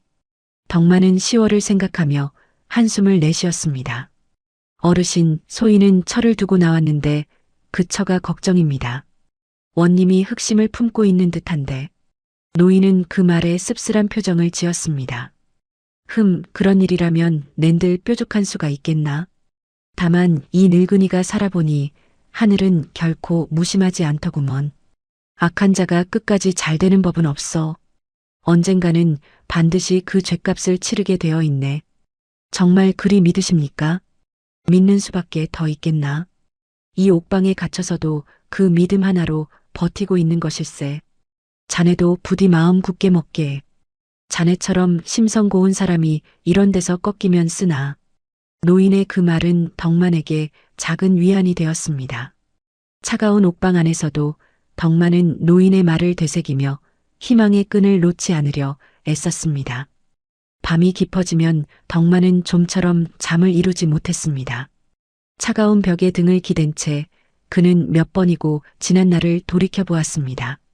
흰 뱀을 살려주었던 그 겨울날, 10월이 처음 찾아왔던 그 밤, 함께 밭을 일구고 웃음을 나누었던 나날들이 하나하나 떠올랐지요. 내가 그때 그 뱀을 살리지 않았더라면 10월도 이런 고초를 겪지 않았을까? 아니, 애초에 만나지도 못했겠지. 덕만은 그런 생각에 잠기다가도 이내 고개를 저었습니다. 아니다. 후회하지 않는다. 설령 오늘 이 자리에서 죽는다 해도 그 겨울날의 선택을 후회하지는 않을 것이다. 그렇게 다짐하면서도 10월을 홀로 두고 떠나야 할지도 모른다는 생각에 가슴이 미어졌습니다. 옥방 밖으로 스며드는 달빛을 바라보며 덕만은 조용히 눈을 감고 기도하듯 중얼거렸습니다. 부디 10월이 많은 무사하기를. 10월은 관아로 달려와 마당에 무릎을 꿇고 애원했습니다. 나리, 제 남편은 결코 그런 짓을 할 사람이 아니옵니다. 부디 다시 한번 살펴봐 주시옵소서. 윤서는 그런 시월을 은근한 눈빛으로 바라보며 말했습니다. 마당에 무릎 꿇은 그녀의 모습이 그의 흑심을 더욱 자극했지요. 내 말이 정 그렇다면 방법이 없는 것은 아니다. 그것이 무엇이옵니까? 내가 관아에 들어와 시중을 든다면 내 남편의 죄를 가벼이 다스려 주마. 시월은 그제야 원님의 흑심을 똑똑히 깨달았습니다. 처음부터 이 모든 것이 자신을 빼앗기 위한 계략이었다는 것을요. 곤장도, 트집도, 그리고 이 도둑질 누명도 모두 이 순간을 위한 것이었다는 사실에 온몸이 떨려왔습니다. 날이 어찌 그런 부당한 말씀을 하십니까? 부당하다? 내 남편의 목숨이 내 손에 달렸거늘 그런 말이 나오느냐? 잘 생각해 보거라. 사흘의 말미를 주마. 시월은 이를 악물고 물러났습니다. 가슴속에서 뜨거운 것이 치밀어 올랐지만 지금은 섣불리 움직일 때가 아니었습니다. 관아를 나서는 시월의 뒷모습을 지켜보던 안동댁이 코웃음을 쳤습니다. 영감, 저 계집이 순순히 말을 들을 것 같습니까? 사흘이면 충분하오. 제 서방 목숨이 오락가락하는데 별 수 있겠소. 8장 위기 벼랑 끝. 옥에 갇힌 덕만은 나날이 쇠약해져 갔습니다. 차가운 옥방에서 제대로 먹지도 못하고 매질까지 당하니 몸이 성할 리 없었지요. 옥방의 집더미 위에 웅크린 채 그는 흐릿해지는 정신 속에서 지난 날들을 떠올렸습니다. 이러다 정말 죽을지도 모르겠구나. 덕만은 흐릿해지는 정신 속에서 시월의 얼굴을 떠올렸습니다. 그녀를 두고 먼저 떠나야 할지도 모른다는 생각에 눈물이 흘렀습니다. 시월이 미안하오. 내 그대에게 좋은 것 하나 해주지 못하고. 한편 시월은 관아 밖을 서성이며 방도를 찾고 있었습니다. 하지만 힘없는 아녀자의 몸으로 원님의 권세에 맞설 방법이 있을 리 없었지요. 그녀는 이웃 마을의 관아까지 찾아가 억울함을 호소해 볼까도 생각했지만 원님끼리 서로 감싸주는 것이 이 시절의 관례였습니다. 오히려 그리했다가는 더 큰 화를 부를지도 몰랐습니다. 그러던 어느 밤 윤서는 더는 참지 못하고 최후의 통첩을 보냈습니다. 아전을 시켜 시월에게 서찰을 전했지요. 사흘 안에 결정하라. 내가 관아로 들어오지 않으면 내 남편은 도둑질한 죄로 차명에 처해질 것이다. 시월은 절망에 빠졌습니다. 남편을 살리자니 원님의 첩이 되어야 하고 그것을 거부하자니 남편이 죽는 처지였습니다. 그녀는 몇 번이고 관아로 달려가 스스로 몸을 던지려다가도 발걸음을 돌리기를 반복했습니다. 시월은 자신이 가진 신묘한 힘을 쓸지 말지 수없이 고민했습니다. 사람으로 살아가겠다 다짐한 이상 그 힘을 함부로 드러내지 않으려 했던 것이지요. 하지만 남편의 목숨이 경각에 달린 지금 그런 다짐이 다 무슨 소용이란 말인가 싶은 생각도 들었습니다. 힘을 쓰면 정체가 드러날 것이고 그리 되면 다시는 평범한 안악으로 살 수 없을 것이다. 하지만 힘을 쓰지 않으면 서방님을 잃고 말 것이다. 그녀는 그렇게 며칠을 뜬 눈으로 지새우며 고민에 고민을 거듭했습니다. 마을 사람들의 연대. 그 무렵 정서방을 비롯한 몇몇 이웃들이 몰래 시월을 찾아왔습니다. 밤이 깊어 사람들의 눈을 피할 수 있는 시각이었습니다. 시월이 우리도 이 일을 다 알고 있네. 자네 혼자 견디게 둘 수는 없지. 이렇게 찾아와 주셔서 감사합니다. 하지만 저희 일로 여러분까지 화를 입으실까 두렵습니다. 괜찮네. 이 정도 위험은 감수해야지. 덕만이가 그동안 우리에게 베푼 정이 얼만데. 정서방의 처는 몰래 옥졸에게 뇌물을 찔러주며 부탁했습니다. 이복에 옥에 갇힌 그 사람에게 이 주먹밥 좀 넣어주게나. 원님께는 절대 말하지 말고. 옥졸은 잠시 망설이다가 평소 정이 많던 정서방 내외의 부탁을 참아 거절하지 못하고 주먹밥을 몰래 덕만에게 전해주었습니다. 옥방 안에서 그 주먹밥을 받아든 덕만은 목이 메어 한참을 먹지 못했습니다. 이 은혜를 어찌 갚아야 할지. 노인이 그런 덕만을 보며 조용히 말했습니다. 보게나 자네가 평소 베푼 정이 이렇게 돌아오는 것이야. 사람이든 미물이든 정을 주고받는 이치는 다르지 않은 법이지. 마을 사람들의 작은 도움들이 모여 덕만과 10월은 절망 속에서도 완전히 무너지지 않을 수 있었습니다. 이대로 순순히 들어간다 해도 저 탐욕스러운 자가 정령 서방님을 살려줄 것인가? 아니, 오히려 죄를 뒤집어 씌워 죽이고 나만 취하려 들지도 모른다. 그날 밤 10월은 홀로 앉아 밤하늘을 올려다보며 오래도록 눈물을 흘렸습니다. 별빛조차 유난히 차갑게 느껴지는 밤이었습니다. 서방님, 부디 조금만 더 버텨주세요. 제가 반드시 방법을 찾겠습니다. 10월은 자신의 손을 내려다보았습니다. 그 손끝에 어린 희미한 하얀 기운을 오래도록 바라보았지요. 그녀는 알고 있었습니다. 이 힘을 쓰면 다시는 예전의 평범한 삶으로 돌아갈 수 없다는 것을요. 사람으로 살고 싶었던 소망도 남편과 함께 늙어가고 싶었던 꿈도 모두 흔들릴지 모른다는 두려움이 그녀를 짓눌렀습니다. 하지만 남편의 목숨 앞에서 그런 두려움은 아무것도 아니었습니다. 10월은 결심을 굳히기 전 마지막으로 자신이 태어난 산을 찾아가 두 손을 모았습니다. 산신령이 정말 있는지는 알 수 없었지만 그녀는 그저 오랜 세월 자신을 품어준 이 산에게 마지막 인사를 올리고 싶었습니다. 산이시여, 오랜 세월 저를 품어주셔서 감사했습니다. 이제 저는 사람으로서 제 은인을 지키려 합니다. 설령 그로 인해 다시는 이 산으로 돌아올 수 없다 하여도 후회하지 않겠습니다. 바람이 산등성이를 타고 불어와 10월의 옷자락을 흔들었습니다. 마치 그 바람이 그녀의 결심에 답하듯 순간 사방이 고요해졌습니다.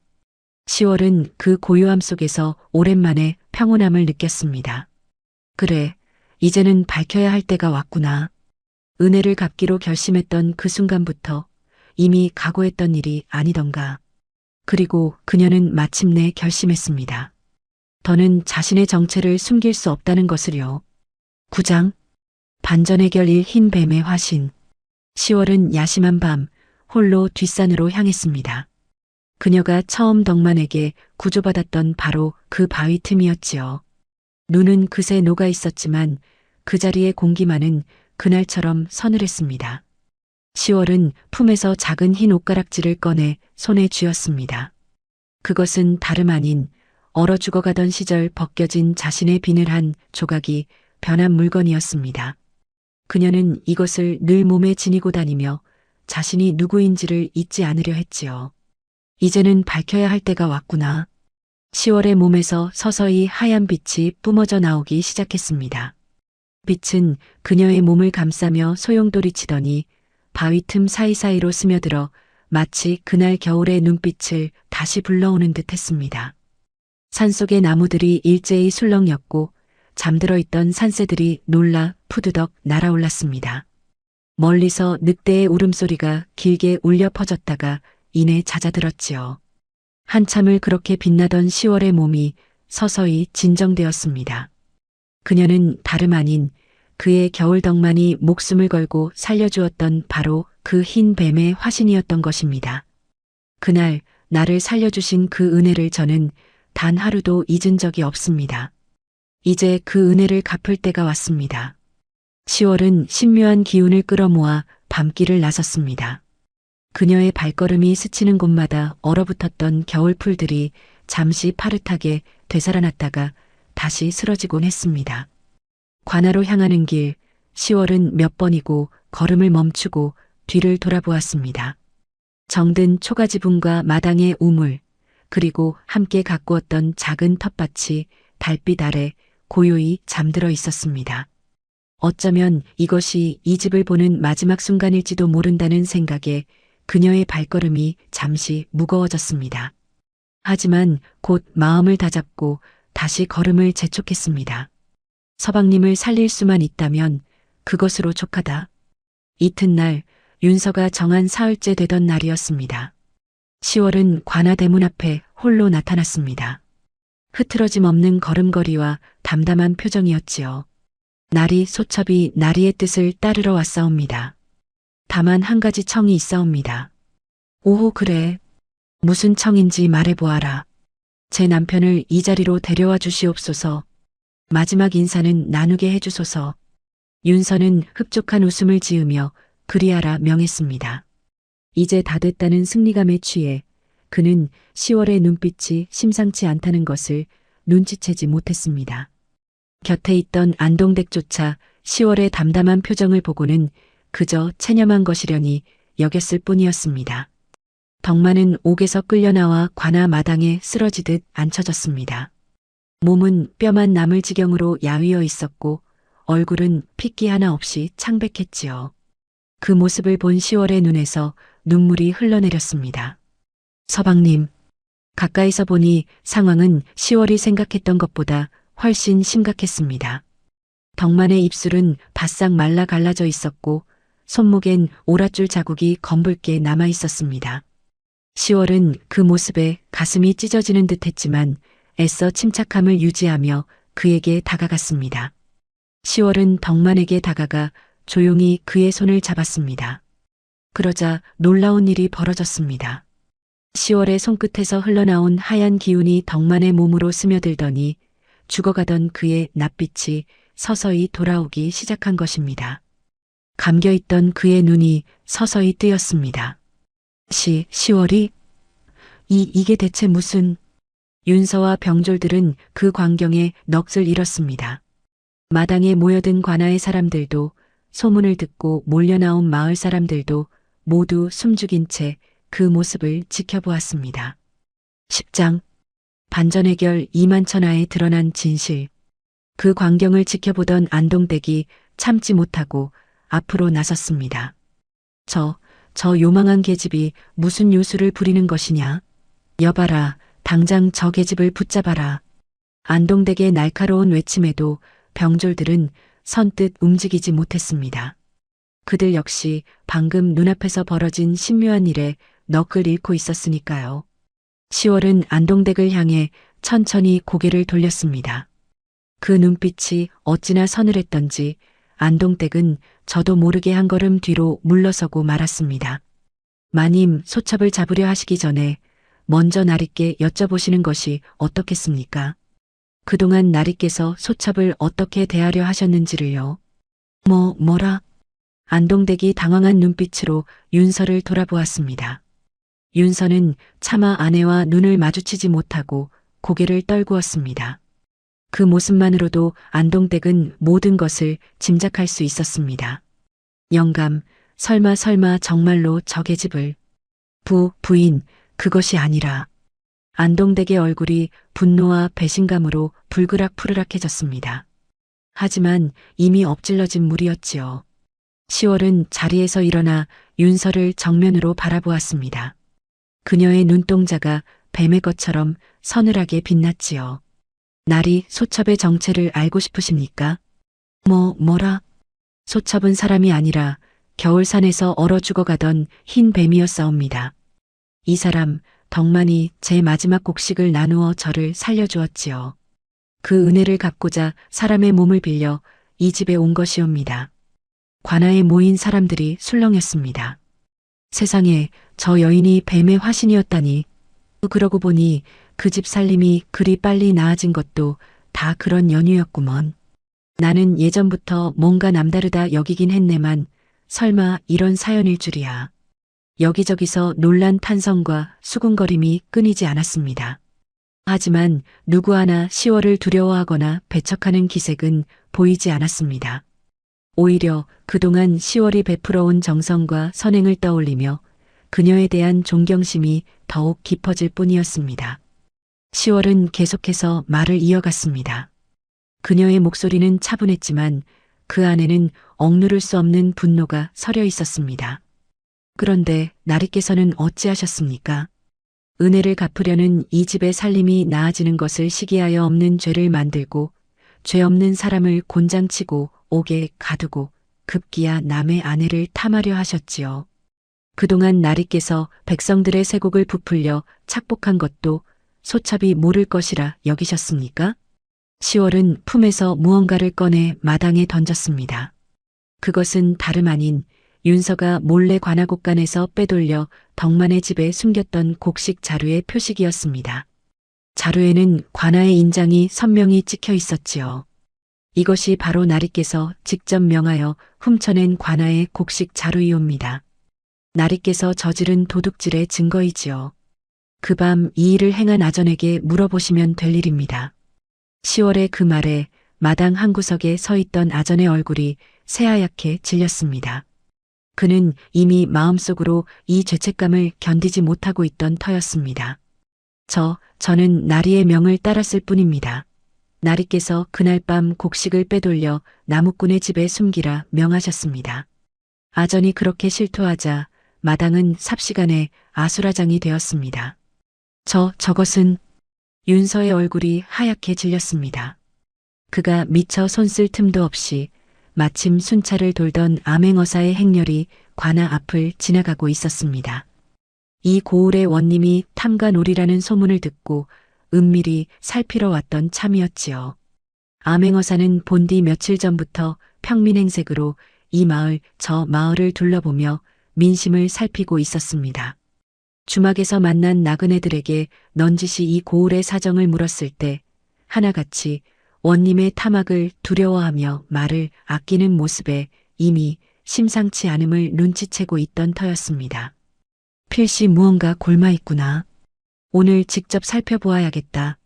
소란을 듣고 다가온 암행어사는 마패를 꺼내 보이며 상황을 물었습니다. 마을 사람들이 앞다투어 그동안 윤서에게 당한 억울함을 토로했습니다. 나리, 저희는 그동안 쇠곡을 부당하게 뜯기며 살아왔습니다. 작년에는 쇠곡이 부족하다는 트집으로 곤장을 맞은 이가 한둘이 아니옵니다. 저 원님 밑에서 등골이 휘도록 뜯기지 않은 집이 없사옵니다. 암행어사는 곡식 자루의 인장을 살펴보고 아전의 실토와 10월의 증언, 그리고 마을 사람들의 증언을 모두 들은 뒤 낯빛을 굳혔습니다.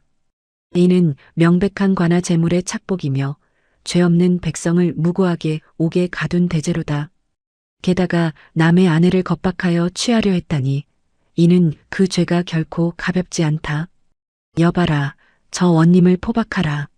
윤서와 안동댁은 그 자리에서 포박되어 끌려갔습니다. 그동안 백성들을 상대로 저지른 온갖 탐악이 낱낱이 드러나 두 사람은 관직을 박탈당하고 먼 곳으로 유배를 떠나게 되었지요. 암행어사가 좀 더 자세한 조사를 명하자 마을 사람들이 하나둘 나서서 그동안 쌓인 억울함을 토해내기 시작했습니다. 정서방이 먼저 앞으로 나섰습니다. 나리 소인은 재작년 흉년에 쇠곡을 못 낼 처지였는데 원님께서 소인의 큰딸을 관아의 몸종으로 삼겠다 겁박한 일이 있사옵니다. 그때 소인이 있는 돈 없는 돈 다 끌어모아 겨우 쇠곡을 채워냈지요. 그리고 이 자리에서 꼭 말씀드리고 싶은 것이 제 벗덕만이는 평생 남에게 해 한 번 끼친 적 없는 사람이옵니다. 그런 사람이 도둑질을 했다니 이보다 더한 모함이 어디 있겠습니까? 이어 옆집 노파도 지팡이를 짚고 나섰습니다. 소인의 늙은 남편은 작년에 원님께 밉보여 곤장을 맞고 그 후유증으로 세상을 떠났사옵니다. 그때는 아무도 감히 항변하지 못했지요. 그리고 이 자리에서 한 말씀 더 올리자면 저 10월이라는 색시는 소인의 오랜 기침병을 낫게 해주는 이니옵니다. 사람이든 뱀의 화신이든 저리 마음 고운 이가 어디 있겠습니까? 한 사람, 두 사람 나서기 시작하자 관아 마당은 순식간에 그동안 억눌렸던 원성으로 가득 찼습니다. 암행어사는 이 모든 증언을 낱낱이 받아 적게하며 얼굴을 더욱 굳혔습니다. 이토록 백성을 괴롭힌 자가 지금껏 원님 자리에 앉아 있었다니 조정의 눈과 귀가 이리도 어두웠단 말인가. 여봐라, 이자의 죄상을 모두 문서로 남기고 도성으로 압송하여 엄히 처벌토록 하라. 안동댁은 그 자리에 주저앉아 울부짖었습니다. 영감, 이게 다 무슨 일입니까? 제가 뭐라 했습니까? 그깟 계집 하나 때문에 이 무슨 봉변이란 말입니까? 부인, 이제와 그런 말이 다 무슨 소용이요. 윤서는 아무 말도 하지 못한 채 고개를 떨구었습니다. 한때 온 마을을 호령하던 그의 모습은 온데간데 없이 그저 초라하고 초췌한 죄인의 모습만이 남아있을 뿐이었습니다. 병졸들이 두 사람을 포박하여 끌고 가는 모습을 마을 사람들은 하나같이 담담한 얼굴로 지켜보았습니다.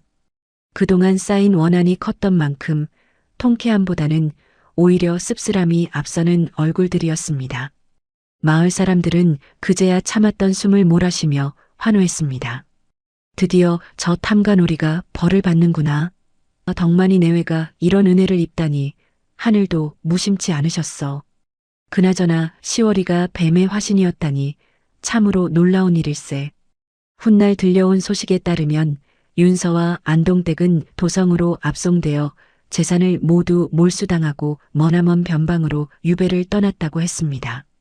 한때 떵떵거리며 살던 그들이 다해진 옷을 입고 관졸들에게 끌려가는 모습을 본 도성 사람들은 이렇게 수군거렸다 합니다.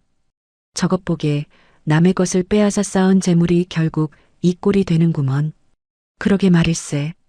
재물이든 사람이든 억지로 빼앗은 것은 반드시 화를 부르는 법이지. 11장 반전 이후 남은 이야기. 암행어사는 떠나기 전 덕만과 시월을 따로 불러 물었습니다. 그대들의 사정이 참으로 딱하였다. 원한다면 도성으로 올라가 조정의 이의를 아뢰고 마땅한 보상을 청할 수도 있을 것이다. 덕만은 잠시 생각하다가 고개를 저었습니다. 나리 소인은 그저 이 마을에서 아내와 조용히 살고 싶을 뿐이옵니다.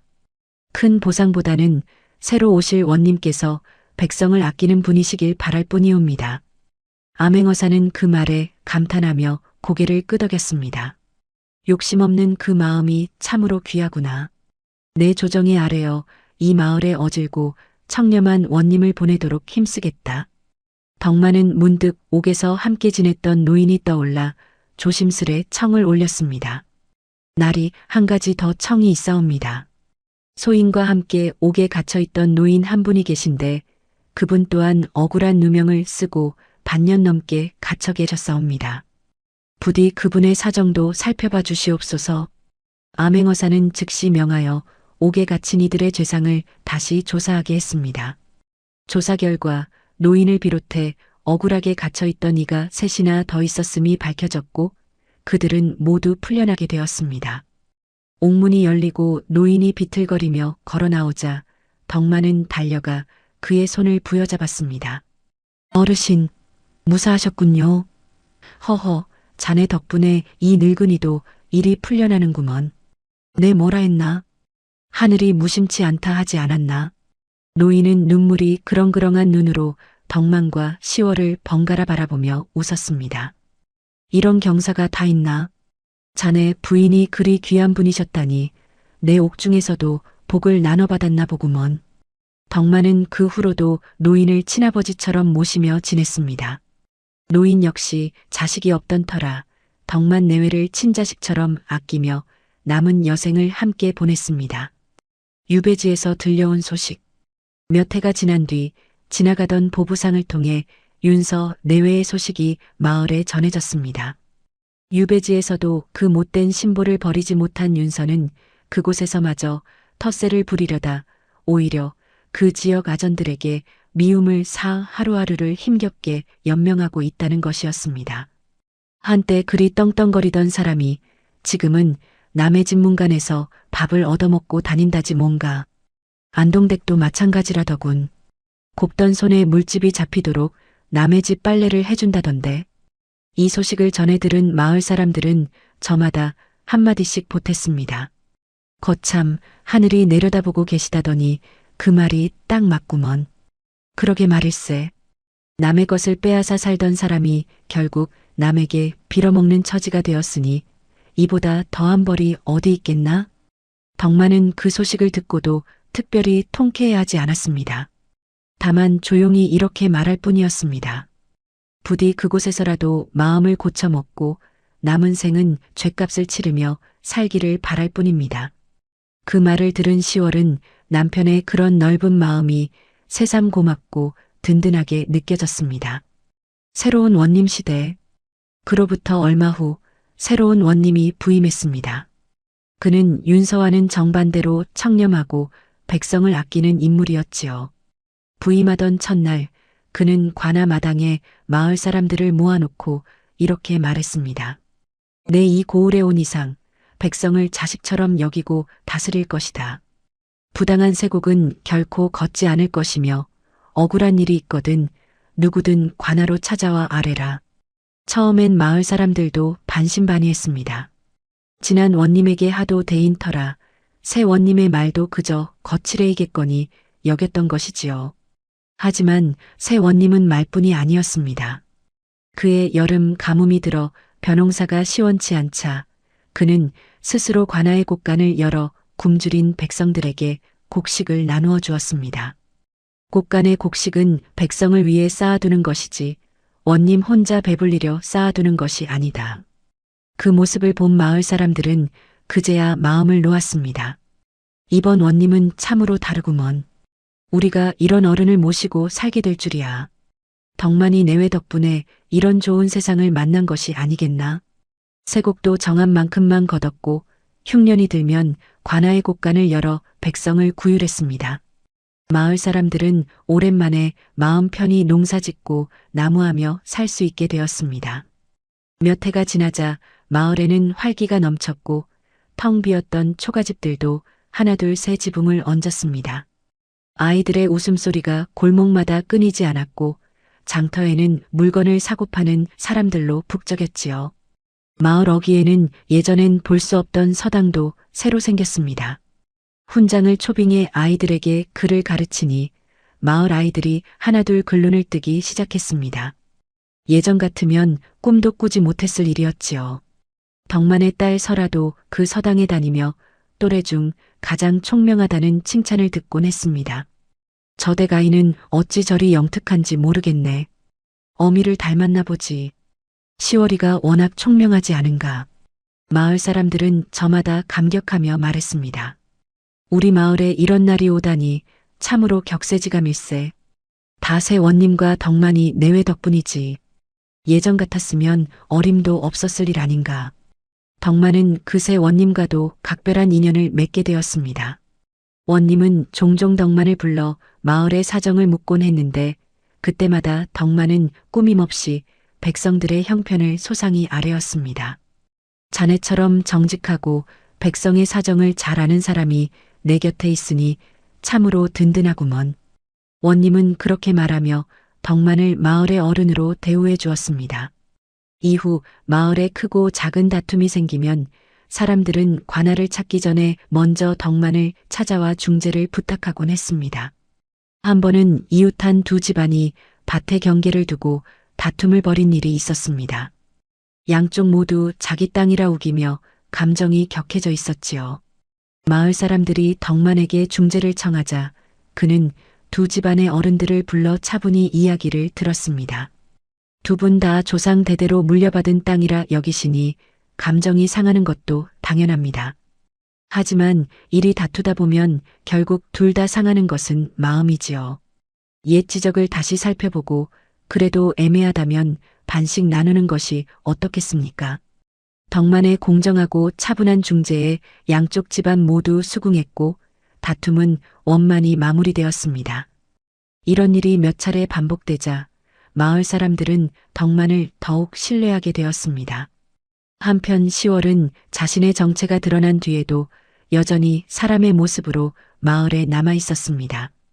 처음엔 그녀를 두려워하는 이도 있었지만 10월이 변함없이 어질고 다정하게 사람들을 대하자 두려움은 곧 존경으로 바뀌었습니다. 뱀의 화신이라 해도 사람보다 마음 씀씀이가 더 곱지 않은가. 그러게 말일세. 우리 마을에 저런 은인이 계신다니 참으로 복된 일이지. 12장 마무리. 시간이 흘러 덕만은 몸을 회복했습니다. 관아에서 있었던 그 일 이후로 마을 사람들은 덕만 내외를 더욱 각별히 여기며 지냈습니다. 어느 봄날 두 사람은 마당에 나란히 앉아 산등성이를 바라보고 있었습니다. 이제 다 밝혀졌으니 그대는 다시 산으로 돌아가야 하는 것이오? 덕만이 조심스레 물었습니다. 10월은 고개를 저으며 미소 지었습니다. 은혜를 갚는 것도 소중하지만 서방님과 함께한 시간 동안 제 마음에는 진심이 자랐습니다. 저는 이곳에 남아 서방님과 함께 살고 싶습니다. 사람으로 살아가는 이 삶이 이제는 제 삶이 되었으니까요. 덕만은 그 말에 눈시울이 붉어졌습니다. 고맙소, 참으로 고맙소. 당신을 만난 것이 내 평생 가장 큰 복이었소. 10월은 덕만의 어깨에 살며시 기대며 조용히 미소 지었습니다. 저 멀리 산등성이 너머로 노을이 붉게 물들고 있었습니다. 두 사람은 한동안 말없이 그 노을을 바라보았습니다. 지나온 모든 시련이 이 순간을 위한 것이었나 싶을 만큼 평온하고 따뜻한 저녁이었습니다. 두 사람은 그 뒤로 오래도록 마을에서 행복하게 살았습니다. 이듬해 봄 10월은 처자아이를 낳았습니다. 딸아이였는데 눈처럼 흰 피부에 유난히 맑은 눈동자를 가져 마을 사람들은 하나같이 제 어미를 쏙 빼닮았다며 웃음지었습니다. 덕만은 아이의 이름을 눈꽃처럼 곱다 하여 설아라 지었습니다. 설아야, 아버지가 왔다. 덕만은 나무를 해서 돌아올 때마다 지친 몸도 잊고 딸아이부터 안아들었습니다. 그 모습을 지켜보는 10월의 얼굴엔 늘 흐뭇한 미소가 걸려 있었지요. 몇 해 뒤에는 아들도 태어났습니다. 덕만은 아들에게 박노인의 성품을 물려받으라는 뜻에서 정직할 정자를 넣어 정남이라 이름 지었습니다. 설아와 정남은 부모를 닮아 착하고 부지런하게 자랐습니다. 설아는 어미를 닮아 손끝이 야물어 바느질과 약초 다루는 법을 곧잘 익혔고, 정남은 아비를 닮아 힘이 세고 나무하는 솜씨가 남달랐습니다. 덕만은 예전처럼 나무를 하고 10월은 밭을 일구며 소박하지만 평온한 나날을 보냈지요. 마을에 어려운 이가 있으면 늘 먼저 나서 도왔고 사람들은 그런 두 사람을 존경하며 따랐습니다. 흉년이 든 해에는 곡간을 열어 이웃과 곡식을 나누었고 병든 이가 있으면 10월이 손수 약을 지어다 주었습니다. 설아가 17살 되던 해 여름 마을에 큰 홍수가 났습니다. 며칠째 그치지 않는 폭우에 개울물이 순식간에 불어나 마을 아래쪽 집들이 물에 잠길 위기에 처했습니다. 사람들은 아우성치며 높은 곳으로 피신하기 바빴지만 미처 빠져나오지 못한 아이들 몇이 물살에 휩쓸려 고립되고 말았지요. 저기 아이들이 누가 좀 도와주게. 다급한 외침이 들리자 10월은 조금도 망설이지 않고 불어난 개울로 뛰어들었습니다. 덕만이 놀라 뒤따라가려 했지만 10월은 이미 물살을 가르며 나아가고 있었지요. 사람의 몸으로도 오랜 세월 산속에서 다져진 신묘한 기운은 사라지지 않았던 것입니다. 그녀는 거센 물살 속에서도 흔들림 없이 나아가 나무에 매달려 있던 아이들을 하나하나 구해냈습니다. 괜찮다. 이제 괜찮아. 조금만 더 힘을 내거라. 10월의 품에 안겨 무트로 나온 아이들은 하나같이 겁에 질려 울음을 터뜨렸지만 다행히 모두 무사했습니다.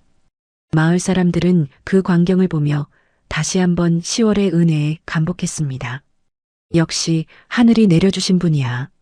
우리 마을엔 참으로 과분한 복이지. 이 일로 10월과 덕만 내외에 대한 마을 사람들의 존경은 더욱 깊어졌고 두 사람의 이야기는 인근 고을에까지 널리 퍼져나가게 되었습니다. 저댁 내외는 하늘이 내린 복덩이야. 저런 분들이 우리 마을에 계시니 참으로 다행이지. 세월이 흘러 덕만과 10월이 백발이 성성한 노부부가 되었을 무렵 설아와 정남도 저마다 가정을 꾸려 근방에 자리를 잡았습니다. 명절이면 자식들과 손주들이 옛집으로 모여들어 작았던 초가는 늘 왁자지껄한 웃음소리로 가득했습니다. 마을의 젊은이들도 종종 찾아와 노부부의 이야기를 듣고 싶어 했습니다. 특히 겨울밤 화롯불 앞에 둘러앉아 손주들이 졸라대면 덕만은 인자한 웃음을 지으며 그 옛날 이야기를 다시 꺼내놓곤 했습니다. 할아버지, 정말로 할머니가 뱀이었어요? 막내 손주가 눈을 동그랗게 뜨고 물으면 10월은 웃으며 손주의 머리를 쓰다듬었습니다. 그럼 정말이란다. 하지만 지금은 너희들의 할미가 아니더냐. 그럼 할머니는 지금도 신기한 힘을 쓸 수 있어요? 글쎄다. 이제는 그저 평범한 할미란다. 하지만 이 마음속에 담긴 그 겨울의 은혜만은 평생 잊지 않고 살아왔지. 손주들은 그 이야기가 마냥 신기하고 재미있어 몇 번을 들어도 또 들려달라 졸랐습니다.